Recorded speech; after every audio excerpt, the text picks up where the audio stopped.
Big Nasty. Yeah, Big Nasty, Hall of Fame Tampa Bay Buccaneer fan, baby.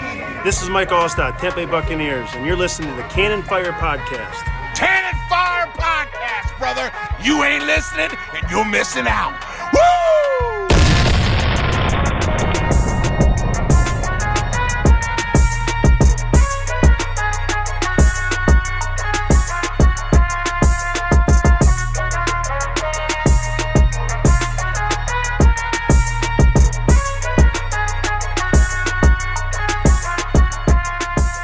Welcome, ladies and gentlemen, to another edition of the Cannon Fire Podcast. Coming back at you today for episode 109. Welcome back to the show, and thank you for joining us. I am your host, as always, Rhett Matthew. Joined alongside me, my good buddy and co-host, the Philly Bucks fan himself, Mr. Evan Wanish. Evan, how are you doing today, my man? Good. How was the beardless one on this fine Saturday afternoon? I'm okay. I'm alright. I think the good part right now that I've got going for me is that the stubble is growing in pretty impressively, a lot faster than I thought it was. So we're not just rocking the stash. We've kind of got the stash and the 5 o'clock shadow look going on right now, which doesn't hurt. But the question then becomes, how long am I going to keep just the stash? Should I keep it on until the beard grows back completely? Should I shave it off so everything grows in evenly? Like, what do you think the verdict is there? So, like, would you shave it off right now? Like, on the show? No. I mean, like, would you that'd be something. Yeah, right? No Bucks news this week, but some grooming from Rhett. That's great. No, like tomorrow, basically, or would it be like you're trimming it, you're shaving it in like 2 weeks? Because I feel like there's a difference. Right. I mean, it's grown quite a bit since I initially shaved. Like, my complaint with it when I first had it was that the mustache was too short and it didn't cover the edges of my mouth, so it looked ridiculous. But now it's kind of grown out. Everything's coming in naturally. But I don't know. If I decided to shave it, I would probably just shave it tomorrow. But okay. So, at this point, I would probably just keep it and then trim it. At this point, I'm locked in the house, man. I've got nothing to do, so I might as well just keep it and see how long we can get this bad boy going, right? Yeah, exactly. Wade right. Boggs. That's the plan. So enough about this thing on my face. We have got an action-packed show for you guys today. A little bit of Bucks news that came out this week. We're going to cover all of that. First off, let's jump right into things with our starting quarterback. Just in case you forgot, Tom Brady. I still cannot believe it every now and again. I have to pinch myself because Tom Brady is the quarterback of the Bucks. But Tom Brady was on Howard Stern's show this week, and if you know anything about Howard Stern, he is the GOAT of broadcasting. I mean, he is the shock jock that started it all. He is the guy, the pioneer that made radio what it is in a sense. It definitely made radio what it was in the late 90s, early 2000s. So he is an enigma in himself. But Tom Brady has never been on Stern. He jumped on Stern this week for a 2+ hour interview. And I'll tell you what this interview did, not only for Tom Brady, but for Stern. It just cemented that Howard Stern is probably the greatest interviewer of all time. Because this is one of those interviews where everybody wants to get a little bit more out of Tom Brady. But I think Howard Stern did a great job at getting the most out of Brady. Did you hear a lot of what was talked about on the show? I did not watch the full interview, but it was 2 hours. I don't blame you. I heard a few tidbits from it and saw a few tweets. So yeah, he talked about, one of my favorite things he talked about was living in Derek Jeter's house. First off, he needs to bump the Wi-Fi plan because they had Brady on the show at the beginning through a Zoom meeting. They had his face cam all set up just like we do here on the show, and then his internet kept cutting out. They just were losing him, so they had to call him on the phone. And first off, Derek Jeter definitely needs to bump up that Wi-Fi plan. I don't know why he's so cheap. Owns a baseball team in Miami, but can't pay for the Wi-Fi in Tampa. Well, the baseball team sucks. So. Yeah.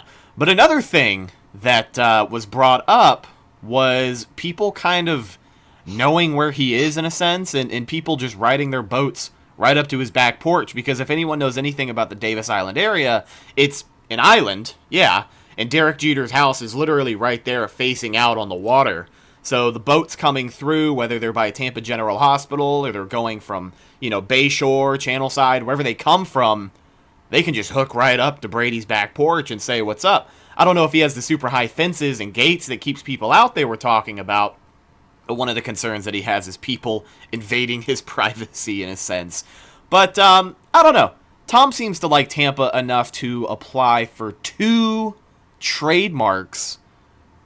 You saw both of these, and I have very, very mixed feelings about them. The first one, these are for merchandising use. The first one is Tampa Brady, which I can live with. Okay? Yeah, whatever. Tampa is Tampa. When you say Tampa, people know what you're talking about. It doesn't matter if it's Tampa Bay, just Tampa. People know what you're talking about. So Tampa Brady, I can accept. The other one, though, it's blasphemy. Tampa Bay? Are you shitting me? Tampa? You can't say Tampa and sound like a person who knows what they're talking about, right? Like, yeah. I can't stand it. We're going to see shirts. And it comes with the territory of having Tom Brady, I think. But we're going to see people walking around in shirts at Bucs games that say Tampa on them. And are you mentally ready for that? I'm definitely getting one. Oh. Just to mess with you. Your TB12 shirt came in, though, right?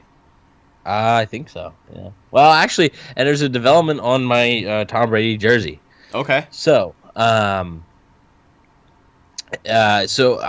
have heard from a lot of people that the jerseys, due to the COVID-19 situation, which I hope you all are staying safe and healthy, practice social distancing. But I have heard that due to the situation, a lot of jerseys are.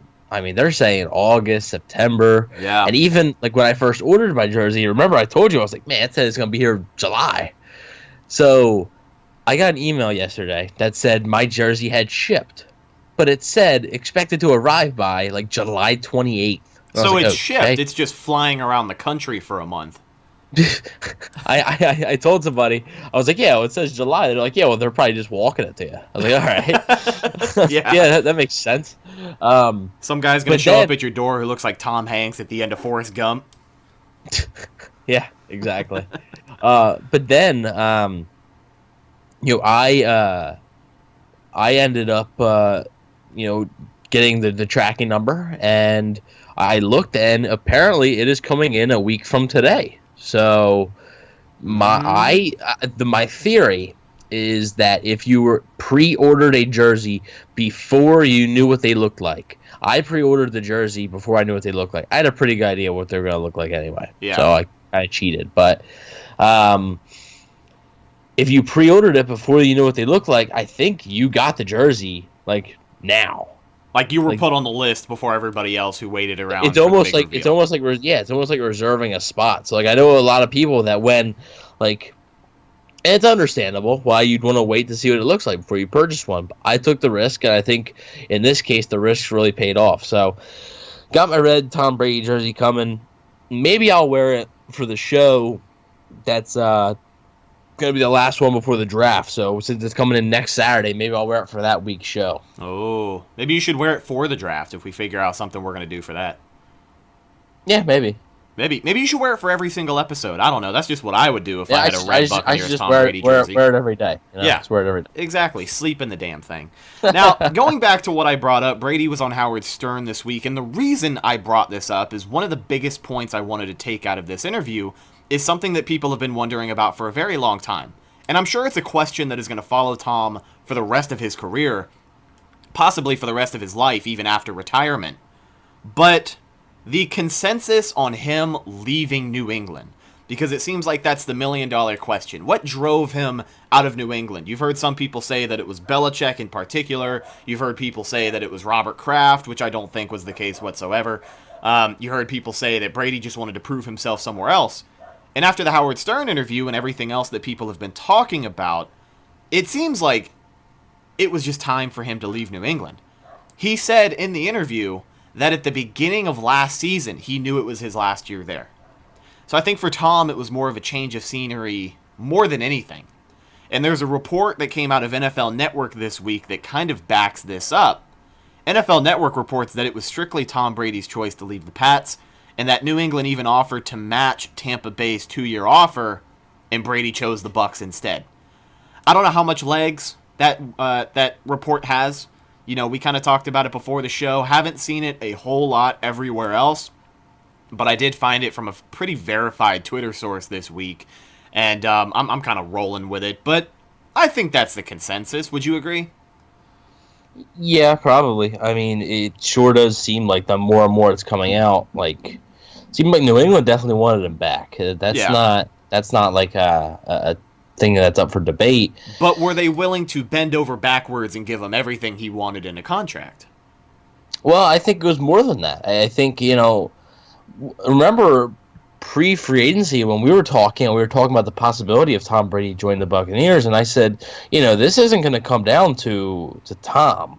I mean, to Tom's like financial situation, I should say. Not going to really come down to the biggest dollar offer, right? This is going to come down to who is the best roster, who does he think has the best chance to win. And right now, believe it or not, he believes that the Buccaneers have a better shot to win than the Patriots. And I don't think we would ever imagine us saying that. But it's true. It's clearly that the Patriots wanted him back, and he chose Tampa Bay. The Chargers wanted him. He chose Tampa Bay. There's a few other teams that had some interest in him, but overall it just didn't work out the way Tampa Bay did. So. I think it's definitely a testament to what Jason Light has built, and I know he's received a ton of criticism, and he's even acknowledged that criticism in a press conference this week. He acknowledged it, but said, hey, must be doing, like, Luke Easterling was the one to ask the question. Kudos to Luke. Basically said that you've basically built a roster that was good enough for Tom Brady to want to come play for it. And he's right. So I think, it wasn't really about the money. I think it was just about, like you said, the change of scenery, a new challenge. That really sticks out to me with Tom Brady. He really seems to be eager to have a new challenge. This is something brand new. I feel like he was almost getting bored in New England. Right. I feel like it wasn't interesting to him anymore, and he wants a new challenge and a chance to really cement his legacy as the greatest ever. Joe Montana went from the 49ers to the Chiefs, and he had some success there, but he didn't win a Super Bowl. Mm-hmm. Right? If Tom Brady goes to the Patriots and comes to the Bucs and wins the Super Bowl, there's no denying that he's the greatest quarterback ever. Do I think that's going to happen? I don't know. There's still so much that can happen, but at the end of the day, I think it was definitely just Tom's decision. Like, at the end of the day, it's where he wanted to be, and that wasn't New England. Yeah, I agree with you 100%. And that scenario that you brought up for Tom, to prove to himself, he said on Howard Stern's show, he doesn't give a shit about legacy. He doesn't care about proving things to other people. But he wants he does. Yeah, but the dude was taken at pick 199 and can name every single quarterback that was taken in front of him. That dude has one of the biggest chips on his shoulder. Oh yeah. But I think in the grand scheme of legacy, what he's leaving behind, he said, I didn't start my football career and say, man, I can't wait to look back in 20 years and see all the things that I've accomplished. He's taken it day by day, and he's still doing that now. So for him to come to Tampa hungry for a challenge is something that everybody is very excited to wait and see happen. And we'll update you guys more as we know. Of course, we have to see the season play out first.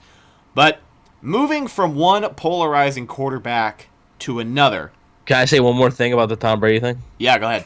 So when you said about he's scared of, like, fans trespassing, just reminded me of that one scene in Ted 2 where Mark Wahlberg and Ted go to Tom Brady's house. We're here to fix your AC unit. It's making a funny noise. Your wife called us out to fix it. Yeah, it's ready to go. All right, thanks. And they go, holy cow. Can I get your signature to sign off on this for me, please? Can you put that out to Ted and yeah. and then when they're when they're in his bedroom, you have a poster of this guy in the room. Don't tell me you haven't thought about doing this. Of course I have, but I want to make sure he knows he likes it. I love that. I just feel like that's like all like Bucs fans that are just gonna ride up on his house on a boat and like just absolutely. Sneak in. Our buddy Shooter in the Stash posted that clip from the movie on his Facebook the other day, and that was exactly the caption: was Bucs fans in Tampa now that they know where Brady lives. So, jumping from one polarizing quarterback to another, this brings us to an email from a listener. So, no voicemails this week. Some of you might be happy, some of you might not. But We always encourage you to get in touch with the show, and a way you can do it is by calling the Cannon Fire hotline, 813-433-0323, or you can send us an email at cannonfirepodcast@gmail.com, and that's exactly what this one listener just did. So let's jump into it. The subject line is kudos to Jameis, ? Also waiting for my jersey. Hey CFP, this is Kendall out of Orinda, California, and I've been a Bucs fan since 1998, living in New Jersey and now California. My email is 2 parts. First, I'm wondering if you saw the article that Jameis did where he said, for you to get replaced by Tom Brady in a city that you love so much, I guess that's kudos to me. Personally, I think this is a really dumb statement because most quarterbacks with his lack of performance should have been replaced in that situation. I feel like he's saying if it wasn't Brady to replace him that he'd still have a job, but we all heard that Teddy Bridgewater was also on the Bucs' radar. My second comment is on my new pewter Brady jersey that I ordered yesterday. My email confirmation is saying it won't be shipped until September, but all over social media, reporters and media who aren't even Bucs fans themselves are posting in their new jerseys, and I think it's quite unfair. What do you guys think about both my comments? Thank you so much, Kendall. First off, thank you for your email, my man. We appreciate you. And listening out of California. We've brought it up quite a bit, but thank you to all of our fans out in California. We've got a big bump in listeners over there recently, and it's been pretty cool having some West Coast Bucs fans in the house. Let's dive into this email. The first thing that he brought up was Jameis Winston's recent appearance on CNN. He was promoting this COVID-19 hotline that he has put together with one of his friends, and they were on there talking about that. I don't know how they got away with it, but they baited him into that. Oh my God. They knew exactly what they wanted to do. It was very, very shameless in the way that it was done, but the reporter on CNN had asked Jameis, he said, you're coming out of Tampa Bay and they just replaced you with a guy named Tom Brady. What are your thoughts on that? And pretty hardball question right out of the gate, by the way. But Jameis was as professional as he could have been, as he is always. He is a class act. But he had said, for them to replace me with a guy like Tom Brady, I guess that's kudos to me. And a lot of people are taking this a lot of different ways. And I'll be honest with you, I don't know what else they would expect him to say. I know he was baited into giving an answer that was, a little more juicy than what he gave.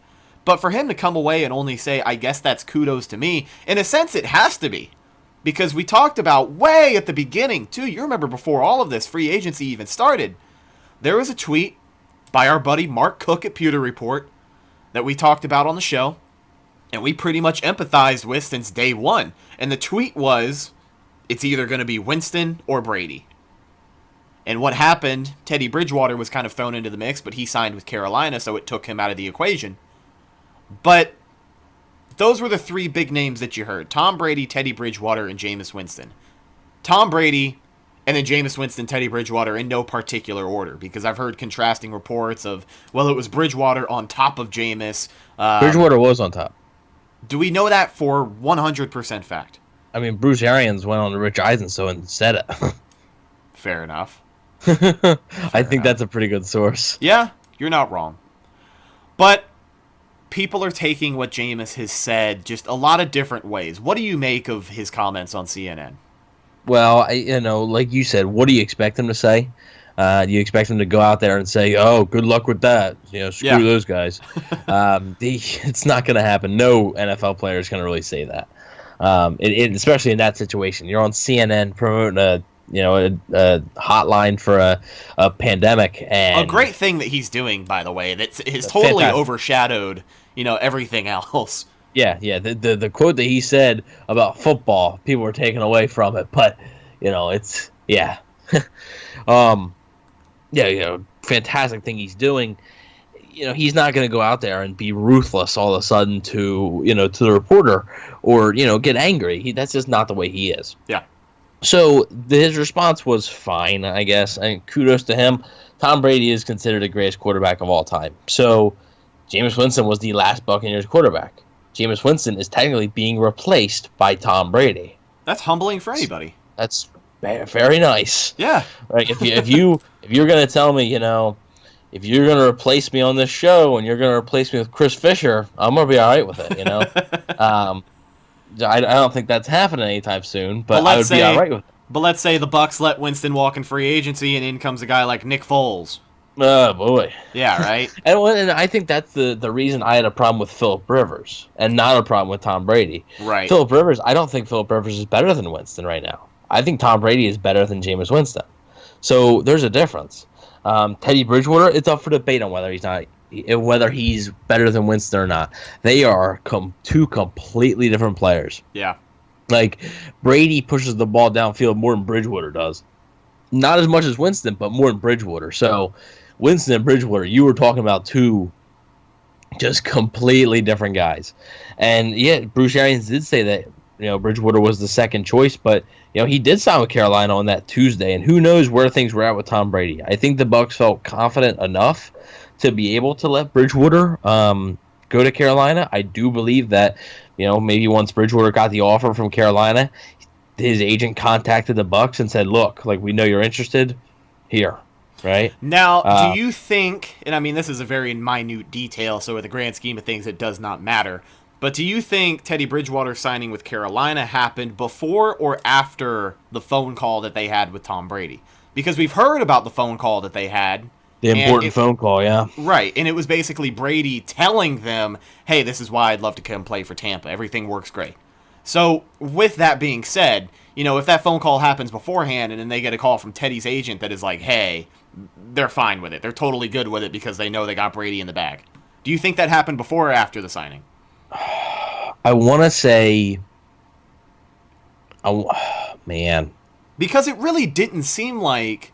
other than a few people saying that there was interest between the Bucs and Bridgewater, it didn't seem like the Bucs were fighting very hard to keep Bridgewater available. Like, we never heard a whole lot about negotiations between the two, any conversations between Bridgewater's camp and the Bucs, so it just kind of leads me to believe that once they had a lead on Brady, they were on it, and they knew that that was the end goal at that point, right? Yeah, and I think they pretty much... I think it happened... I think the Bridgewater thing happened before the call of Tom Brady. But I still think that once Tom Brady... So, Tom Brady announced that he was leaving New England on Tuesday, right? Yeah. So, Bridgewater signed on Tuesday, but Brady announced he was leaving New England before Bridgewater signed. So, the expectation within the Buccaneers organization was, look, he's just going to go back to New England. When he said goodbye, that's when their confidence really shot up. So maybe they thought, hey, we got a great shot at this guy. He's our number one target. Hey, Bridgewater, thanks, but, we're going to go in a different direction. You can go sign that deal.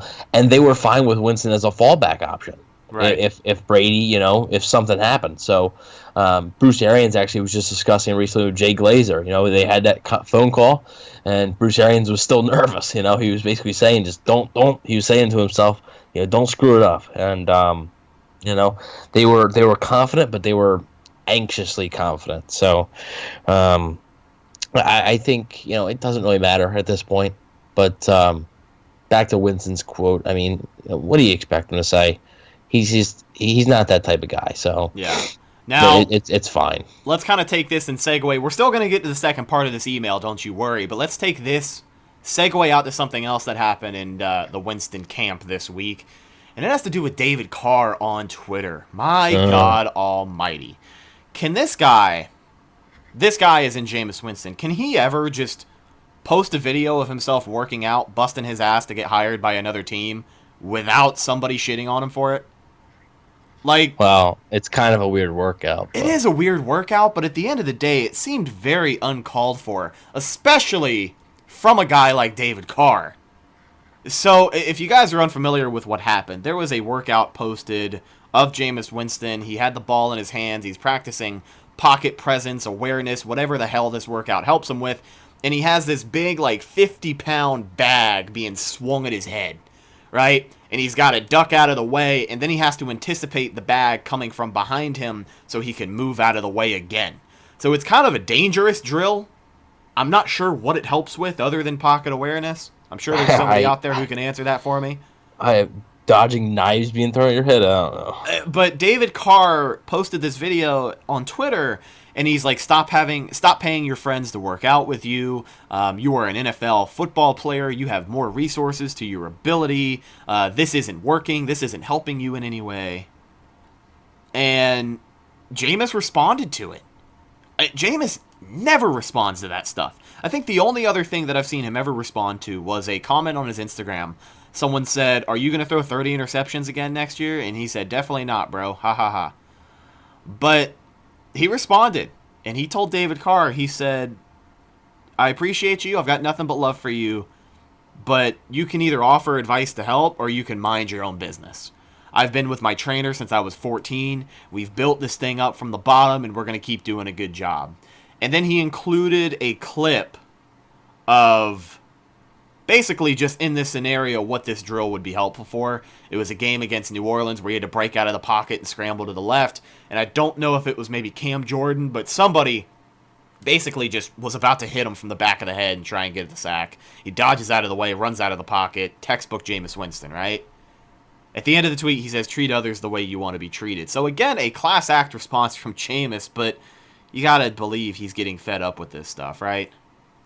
I mean, yeah. I was actually surprised he responded, to be honest with you. Me too. Me too. I think a lot of people were. It was something out of character for him, but for him to kind of, wrangle it in and put it in a way that sounds like it would come from him, just good for him, I guess. A lot of people might not like Jameis Winston who listen to this show. I've said it before. I like the guy. I'm rooting for him. And until he gets another job, quite frankly, there's no other football to talk about, so we're probably going to mention him once or twice here on the show, especially since this email was asking about him. But let's move on to the second part of this email. That's enough about Jameis Winston for today. The second part of this email is something a lot of people are up in arms about right now, and I can totally understand why. I'm not one of the people who bought a jersey yet. But more and more people are coming out saying that the jersey they ordered is not going to be here until September. Now, football season starts in September. Mid-September, you're 2 games into the season. So you might as well have a better chance buying one at a preseason game at the stadium than you would ordering one right now 3 months ahead. But that's where people are. And in the same breath, there are people who are not Bucs fans. There are people who have crapped all over this team in the past, opening up their fresh new boxes to get their Tom Brady jerseys. I looked at NFL Network the other morning, and it was literally a panel of 3 guys in Bucs jerseys just sitting there. I mean, I said it before, I'll say it again. The Buccaneers, America's new favorite team. But what's going on with all of these people getting jerseys who, I don't want to say shouldn't be getting jerseys, but you can totally understand why the season ticket holders and the people who paid for their jerseys are not getting them, as opposed to some guy who said that the Buccaneers were a garbage franchise 6 months ago. What's the deal there, man? Well, everything I've seen, so let's look at who have gotten these jerseys, right? So a lot of local reporters, Tampa reporters, have gotten the jerseys. I think a lot of fans wouldn't argue that. Right. Right? That's fine. All the popular folks. That's why you're getting your jersey this week, is because you're the #1 Bucs Instagram page. I'm convinced that's what it is. They just think you're important enough to be on that list, and they threw you on there. All you need now is the certified check mark, and then boom, you'll be getting the 3 jerseys. I wish. So another jersey that I saw was sent was Vince Carter, NBA future Hall of Famer. Totally deserving. Vinsanity. Big Bucs fan. Okay. Then some other people I saw were the GMFB crew, Good Morning Football, who, if you guys have been, watching them, they love the Bucs, right? They really do. Kyle Brandt, Peter Schrager, Nate Burleson, Kay Adams. Nate Burleson, not really as much, but I don't know if Burleson even got a jersey. Yeah, but Nate Burleson last year, if I remember correctly, after the Rams game, he was the one who was like, "Hey, let's give some attention to Jameis Winston." Yeah, well, I mean, they are big fans of the Buccaneers. They really are. They like the Bucs. They really I would consider them Bucs fans pretty much. I know obviously they're not officially, but I mean I just looked. There's a clip from Good Morning Football yesterday. Peter Schrager doesn't have his Bucs jersey on, but right in the back is his Tom Brady jersey, and it's visible. It's very clear. So I don't have a problem with that. So what? You realize the big thing with me is, so there's multiple celebrities that are getting these jerseys. Every player has gotten a jersey. Yes. So what do you think that equals? Probably 70 jerseys sent out, probably close. 80 jerseys. Let's just say, just to be safe, let's say 100 jerseys. Round it up. Okay. We'll call it where it is right there. Okay. How many jersey sales do you think the Bucks have had in the past 5 days? Oh yeah, and that was something I was going to bring. That's the difference. And that was something I was going to bring up earlier. We kind of have to think about this. I think the only reason that people are putting in orders in mid-April, and it says they're not going to be there until September, is just because of everything going on in the world right now. Absolutely. It would be probably like May or June that you'd normally get it. But now it just... And you know what? A lot of those companies, it'll arrive sooner than that. Yeah. It will. Oh, yeah. That's what Amazon does. They'll tell you something's going to be there in 3 weeks, and it gets there in 2. They told me, like, when I pre-ordered the jersey, they said, look, this ain't going to be here until July. I said, all right. My thing's coming next week. Hopefully. Fingers crossed. Yeah, I hope so. What if it doesn't? And then you're just another statistic of people waiting on their jersey until football season starts, right? Then blame FedEx because their estimated delivery thing's awful. But yeah, it's the difference. There are 100 people getting jerseys that are celebrities or whatever, versus 100,000 people. You know, it's much easier. I understand to say, oh, the fans. You know, there's a lot of season ticket holders. Well, so what? They're supposed to send out 2,000 jerseys to season ticket holders? No, they can't do that right now. And with Brady and Buccaneer jerseys right now, by the way, number one selling jersey in the world right now. Yep, in you have to believe the hundreds of thousands, probably close to millions of people who have bought this jersey. How many people do you think they have working in the Fanatics warehouse right now? Yeah, probably. I mean, probably a quarter of the staff they do on a good day, right? Yeah, probably a safe amount. Yeah. Yeah. I mean, they still want to follow guidelines. Yeah. But I mean, they're working around the clock to make sure that, you know, everything's printed. And, you know, obviously the Buccaneers and Fanatics, they knew this was coming. They knew that when the jerseys got released and Tom Brady's a part of the team, that it was going to happen. Yeah. And we're just with today's world. But another reason why I don't really have a big deal with celebrities getting them is it's a good promotion. Like, that's good. Like, if you have the people on Good Morning Football wearing the jerseys, somebody sees it, oh, that looks nice, let me order one. You know, Vince Carter opening up a jersey, a personalized jersey for him. Oh, that's nice, let me open one.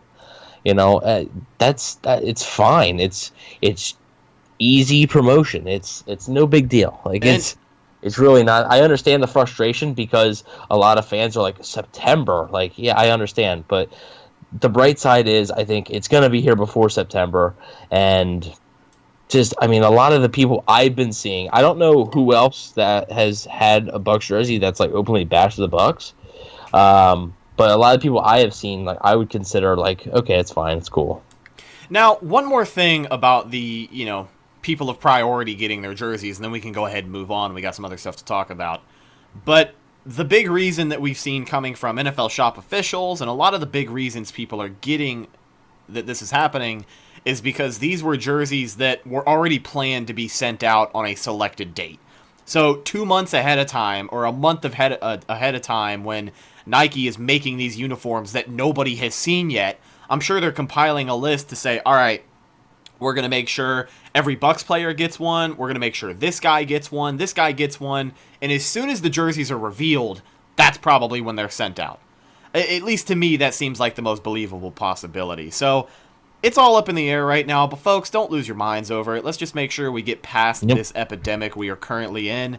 And we are in good enough shape to have some football this fall. Still looks like college football is happening as planned. It seems like that's hopefully. Yeah, it's a very strong conviction. Did you see that doctor from California? Yeah, he said Thanksgiving. Said that they'd be lucky to have it by Thanksgiving. I don't buy it. The best case scenario. I don't buy that just yet. I don't buy. Dude, all I need is baseball back right now. Just give me baseball, but and playoff hockey. But I would say playoff basketball, but the Sixers, they're depressing. Oh, playoffs for the NBA was supposed to start, what, yesterday? What? Playoffs for the NBA. Yeah, it might have been yesterday. So, based on, like, Flyers, like, game schedule-wise, their first game would have been against the Penguins on Wednesday, and then their second game, too, would have been last night if the playoffs would have started, so... Game 3 would have been tomorrow, and we're stuck doing nothing. So I think the Lightning were paired up with Toronto in that first round, so they are on game 2 or 3 of Toronto. Yeah, Lightning would kill Toronto anyway. Whatever. Yeah, but I don't know. I think a lot of people are jumping the gun. Like Thanksgiving, that's late November. Right. If we as a country don't have this thing solved as late November, there's bigger problems. Absolutely. Now, that's all we have to say about this whole coronavirus madness. Hopefully you guys get your jerseys soon, and if you do, make sure you reach out to the show. You can send us an email, canonfirepodcast@gmail.com. Send us a picture. Send us a picture. Yeah, send us a picture of you and your jersey, and we'll give you a shout-out, not only on the show, but all of our social media. You can follow us there, Facebook, Instagram, and Twitter, Cannon Fire Podcast. Thank you for your email, Kendall. Let's move on. Now, one of the things that we had talked about with the arrival of Tom Brady in Tampa, we touched on it a little bit and didn't see a whole lot to follow up simply because the way the world had stopped for a little bit. But it was the star power that wanted to follow Brady to Tampa. Now, the term in this sense is called ring chasing, but I'll tell you what, I don't give a damn. Everybody in Tampa's chasing a ring right now, so come on down. If you think you can help us, I'd love to have you. But a big name of the conversation that came out this week came in the form of an interview on the Pat McAfee show. That's linebacker for the Rams, former linebacker for the Rams, Clay Matthews, has expressed interest in coming to Tampa and playing with Tom Brady in pursuit of a ring. What do you think, man? I know Clay Matthews is a name that you really like. You brought him up here on the show before. You think the possibility's brewing up? You think we could see Clay Matthews in a Bucs uniform this season? I think it's possible. Not saying it's likely, but another thing I wanted to point out is that, excuse me, so I listened to the interview. I listened to the full thing. And I think the quote is sort of being taken a little to the extreme. Because he didn't come out and say he's interested in playing for Tampa Bay. Basically, Pat McAfee had asked him, he's like, ring chasing, Tampa Bay with Tom Brady. And Clay Matthews basically goes, yeah, that would be pretty cool to be able to play with Tom. That'd be pretty neat. He said, I don't know what's going to happen. We'll just have to wait and see. He said, I don't know if there's any interest there on their end. But, yeah, that would be pretty cool. And then he's just, we're just going to have to wait and see. And that's all it pretty much was. So I wouldn't say that's flat out like he's interested. I hope he is, because I hope they are too, because like you said, I forget when it was, but I know I have the tweets from December where I was tweeting about the Bucs should trade for Clay Matthews, and now you don't even have to trade for him. So he was very productive last year in a similar style of defense. So you have to believe for him to be a rotational guy to come down here and relieve JPP, Shaq Barrett, that's just another guy you got to worry about double teaming. Yeah, because, you lose Carl Nassib, and you have Anthony Nelson there, but, Anthony Nelson, Shaq Barrett, JPP are, your really, outside linebackers. Mm-hmm. Other than that, there's just not a ton of depth there, and I think Clay Matthews can provide two things. Good depth, right? Like you said, Shaq Barrett, JPP, they're going to need a break every now and then. And also, what he can provide is good veteran leadership. I think that Anthony Nelson has a solid future, but I think he could definitely use. He missed a lot of time last year, which hurt him. So I think he could definitely use, to be eased into it again. And what better mentor than a guy, like Clay Matthews? This is not the Clay Matthews from 2011. All right, this is not that guy. But I still think, you can't convince me that 1 year, $4.5 million, 1 year, $5 million deal, that he can't come off, the bench and get 4 to 5 sacks for you in a season. Well, this is, you said this is the Clay Matthew that isn't the 2011 version. This is still a guy who got 8 sacks last year. Yeah, I know. But, he was a little more featured. I just think it's going to catch up to him eventually, and he played more snaps on the Rams than he would on the Bucs. So, yeah.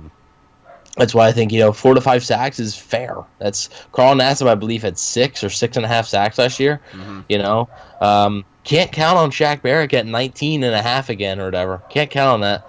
So let's say Barrett gets 14.5, right? That's -5.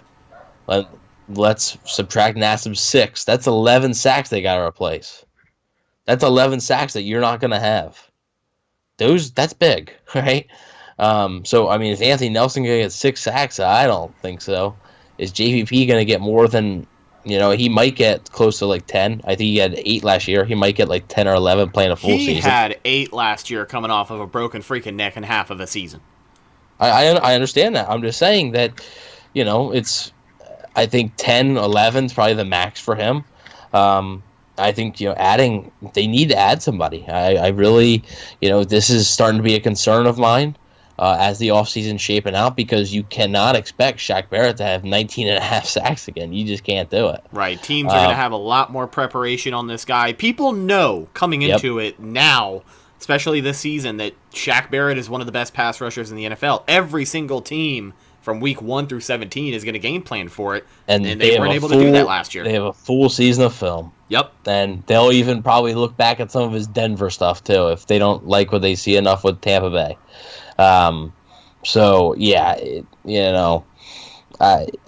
You need to replace that. And Vita Vea in the middle, he's not going to get you much pass rush. He's a really good player, but he's not going to, you can admit, he's not a pass rusher. Ndamukong Suh, a solid player, but not a pass rusher. So, besides JPP and Shaq Barrett, where's this pass rush coming from? Can you really rely on Anthony Nelson? I think the answer is no, and I think that's why adding a guy like Clay Matthews would work pretty well. I think, for the right price, of course. I'm not paying that dude $7-8 million, but right. I just don't think the the Bucs, price, and especially a ring chasing. Like, the definition of a ring chaser is a veteran that is going to take a lot less money to go play and try to win a championship. Yep. And even he admitted himself, much tougher to ring chase, per se, in the NFL, because there's 22 players. You can ring chase in the NBA with LeBron James going to the Heat and, Ray Allen joining them and stuff like that. That's easy, right? There's, 13 players, 12 players on a basketball team, right? There's there's 5 on the court at one time. It's easier to ring chase in the NBA than it is in the NFL, because everybody has to be working well. And everything has to fall into place, from the schedule, from just the situation you're in. There's so many different factors you're dealing with. You could have a terrific game. If your kicker misses 4 kicks, you lose. Exactly. We've seen it happen plenty of times here in Tampa Bay. You're dealing with a fraction of the season than you are in any other league. So there are a lot of factors, and I think you are right. I think there is 1 or 2 more pieces that need to be had on this defense. Let me ask you one more opinion on a potential free agent guy flowing around. That's Tony Jefferson. You think that's heating up? I don't know if it's heating up. I think there might be some interest there. I think the Bucs want to wait and see what exactly happens with the draft. Tough thing with Jefferson is this lack of being able to get a physical done.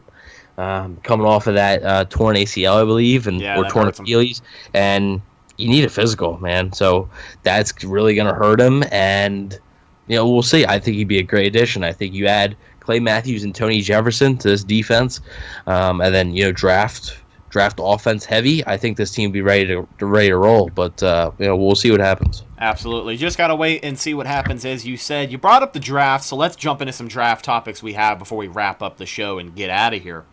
First off, we got to figure this out. This isn't a potential Buck, but this is a huge storyline for the draft, and I just wanted to mention it because I'm sure there are some people who are curious. What's going on with Tua right now? Doctors are saying that he'll be healthy enough for training camp once that starts. You saw his pro day footage was posted up everywhere because players have to submit their pro day footage to teams now just because of everything that's going on.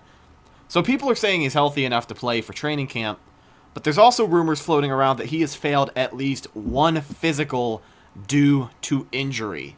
So then your questions then become, is Tua a guy who can stay healthy? Because that concern is always there, especially coming off of an injury when, you didn't play any of that season and then you decide to declare for the draft. It's a weird situation.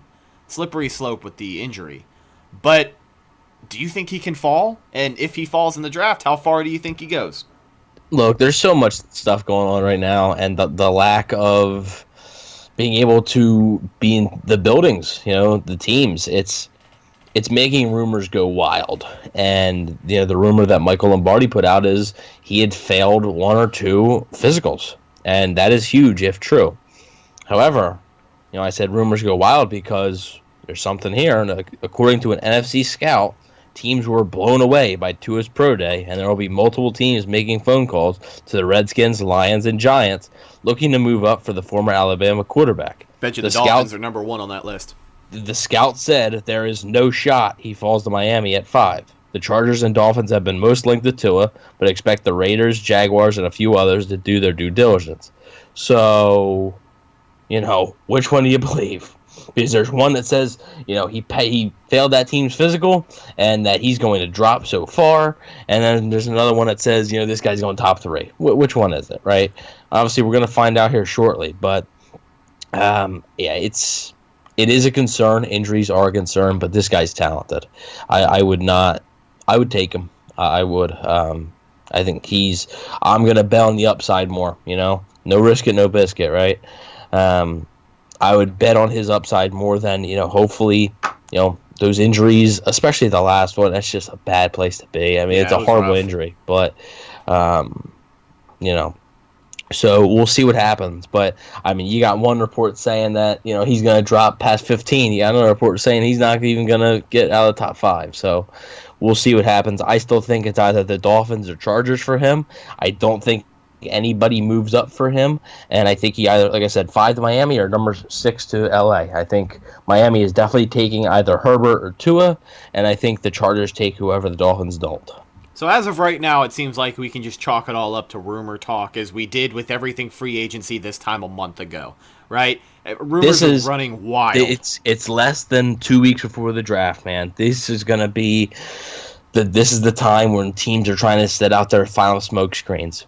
You think the one team that leaked that he failed their physical, maybe that's like the Raiders, hoping he falls to 12. Or even like Miami, in a case that he falls to 5, because there's a lot of people who don't believe it can happen, but for them, I have to believe he's number 1.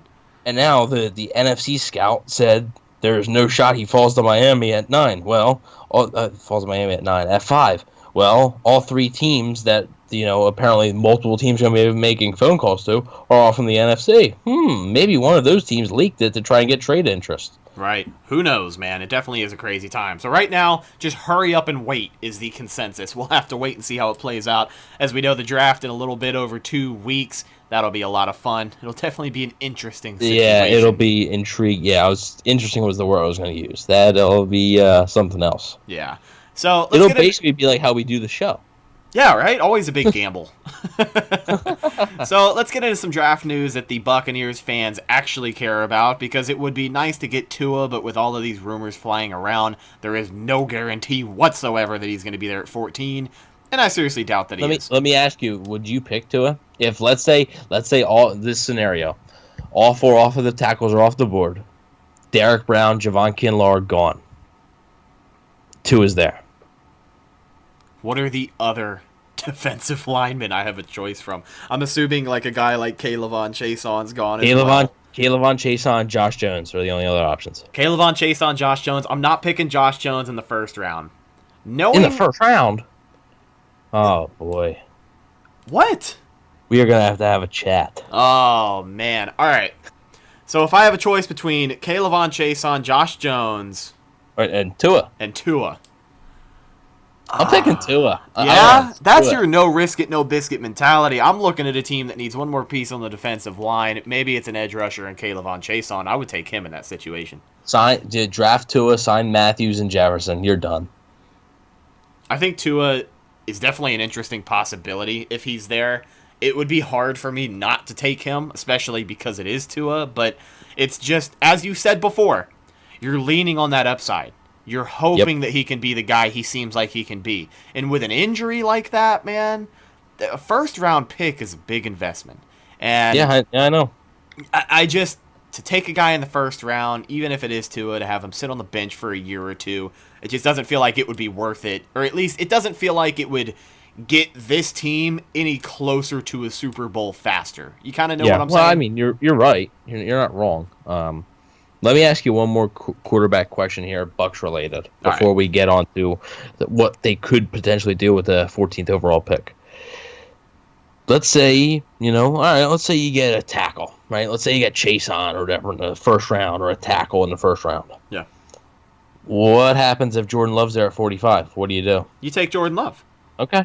Yeah, I'll take Jordan Love in the second round. I don't mind taking a quarterback at 45.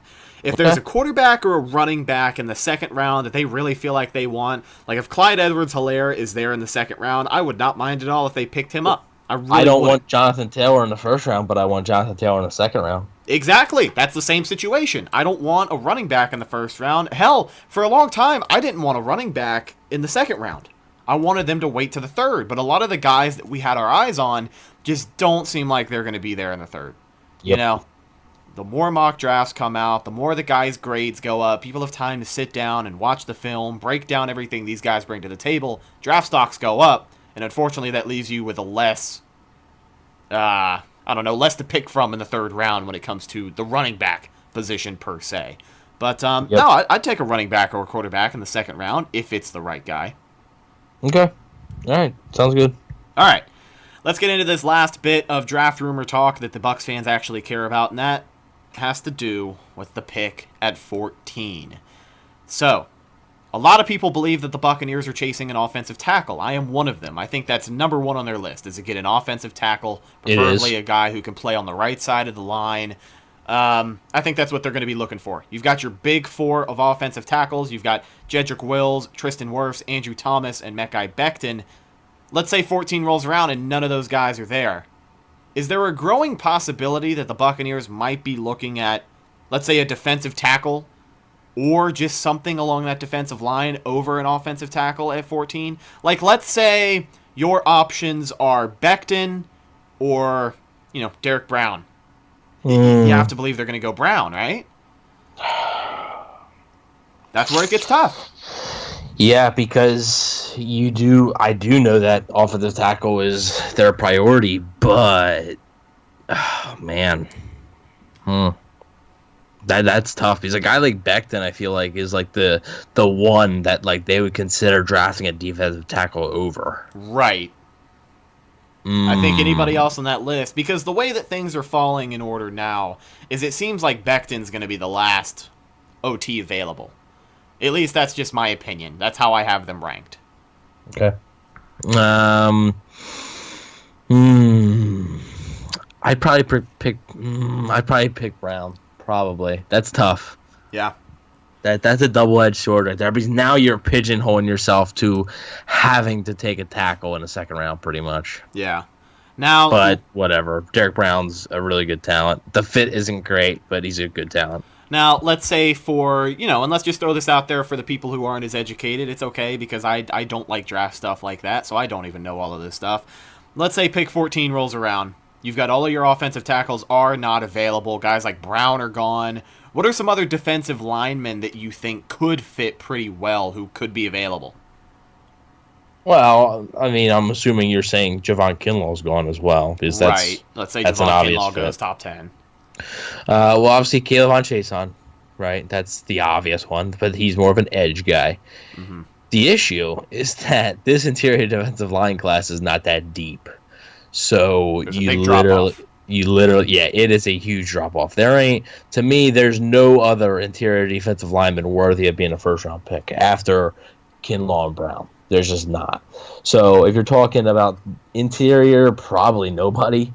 Then obviously, edge, Kayvon Chason, who I think is definitely going to be there. AJ Epineza, who I'm not a huge fan of. Yatir Gross-Matos, he's decent. Yeah, those are probably the three, I would say.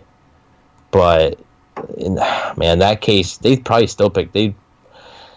If all four of the tackles are gone and Brown and Kinlaw are gone, I'm going to predict they go Josh Jones. Yeah, it seems like it would be the safe pick. And from what I said earlier, I'm not going to say that Josh Jones isn't a first-round talent. You basically said you weren't picking him in the first round. I would take a chance on a defensive lineman over Josh Jones in the first round. I would. You're not me. Not everyone's me. I am pretty insane sometimes, so this could just be one of those moments. But yeah, I mean, it seems like it would be the safe pick if nobody else is there, right? Nobody else that you're looking for. Every connection that could be made is just gone. Then Jones seems like he would be the fallback guy. Yeah.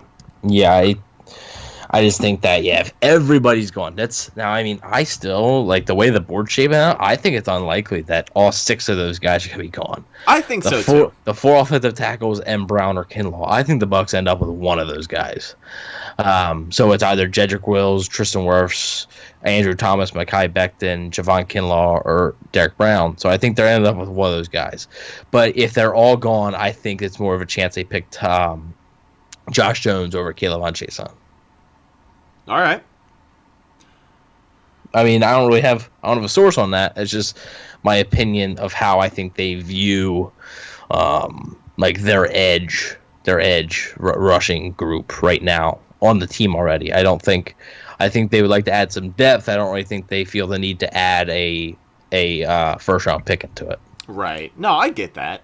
Of course, we have to wait and see how things shape out, the way the board falls. We got plenty of time, plenty of mock drafts to go through as well. I will reveal my top 15 mock draft next week. So yeah, you're going to be able to find out who the Buccaneers get, and will it be 2 a time? That'll be it. That's all you need. You don't even need to watch the draft after watching next week's episode. That's just, we are the be-all, end-all, right? Exactly. Yeah, exactly. Right? Yeah, it's, top 15. Well, after 15, like when Atlanta gets on the clock at 16, then you can watch, because you would already know what happened in the top 15 pick. Exactly. You don't even need to pay attention to it. So with that being said, let's just quit while we're on top. Ladies and gentlemen, that's just about going to do it for this episode of the Cannon Fire podcast. Thank you so much for watching on all of our outlets, or watching with video, watching on all of our outlets, Jesus. Thank you so much for listening on all of our outlets that you can hear podcasts, and watching with video on YouTube.com. If you haven't already, make sure you subscribe to our YouTube channel, Cannon Fire Podcast. It is the #1 way to experience CFP. We've got the beautiful video. You can see my mustachioed face, and you can see a picture of Evan, because today he didn't feel like putting his camera on, but that's A-okay. You still get to look at his big, beaming smile. Evan, without giving away too much, what's a little something the people can expect on the next episode of the Cannon Fire Podcast? More draft talk. It's like I said last episode. It's quickly approaching. It's already April 11th when we are recording this. This coming Thursday will be 1 week until the draft. I know it's crazy. It's been going by so quick now, but I know that once we hit that week, it's gonna feel like forever. So we're here for you guys, and we are going to bring you guys as much draft content as we possibly can within these next week and a half or so. Like I said, I got my top 15 mock draft coming out. Normally I would do top 10, because the Bucs are normally sitting in the top 10, but I feel like it's kind of dumb to do a top 10 mock draft with the Bucs sitting at 14 on a Bucs podcast. Right. Kind of stupid to I'll just do the top 10 and that's it. So I will be doing a top 15 mock draft on here, revealing my final predictions for what I believe. Then we'll talk about like some second, third round guys, maybe some like late round guys. So we'll see. Gonna be talking, are they gonna draft a quarterback at all? Are they gonna draft a running back in the second round? If so, who do you like the best? Who you not like? The first round options, we can maybe dive into them a little bit more. So a lot of exciting draft stuff coming up, and just buckle up for a wild week and a half here. Absolutely. So the draft special coming up next, and maybe, I'm sure there's some things that have to be worked out, but maybe we'll have a special guest on that show with us to talk about it. Maybe. It's up in the air right now. Of course, we'll let you guys know. But thank you so much for listening. You can follow the show on social media, Facebook, Instagram, and Twitter. All of those are Cannon Fire Podcast for all the latest updates and news regarding the show, and of course your Tampa Bay Buccaneers. You can follow myself on Instagram and Instagram and Twitter. I don't know what the hell is wrong with me today. You can like us on Facebook. You can like us on Facebook, Cannon Fire Podcast, but you can follow myself on Instagram and Twitter at Redicus. If you follow me, I'll follow you back. You can follow my co-host Evan on Twitter at EvanNFL and Instagram at BucsWave, the #1 Buccaneers fan page. 23,000 followers and climbing. Let's get them to 25K before the start of the season, right? Let's do it. Yes, sir. And before we go, one last shout out to our friends at Pinecrest Printing and Signs. The world is in a crazy place right now. People are home. People are unemployed, out of work, and that means you have a lot of time on your hands. If you are a content creator just like us, you have a lot of time on your hands to think about your branding. It's 2020. It's a new year. Are you looking to change your branding? Or are you looking to get to the next level of what your show can be presented like? Well, our friends at Pinecrest Printing are here to help you out. They are still open during this time, serving the Tampa Bay area business community. Give them a call at 813-684-5444, and they'll hook you up with business cards. They'll get you good with stickers, apparel. People are not going to forget your name because it'll be everywhere in the most beautiful way possible, thanks to our friends RJ and Pinecrest Printing and Signs. Give them a call at 813-684-5444, or check out the website, pinecrestprinting.com. Their offices are open in Brandon, Florida, Monday through Friday, 8:30 a.m. to 5 p.m. Make sure you go out there and see them. And if you mention Cannon Fire Podcast, they'll hook you up with a little bit of a promo special. Thank you so much for watching our show. Thank you so much for listening to our show.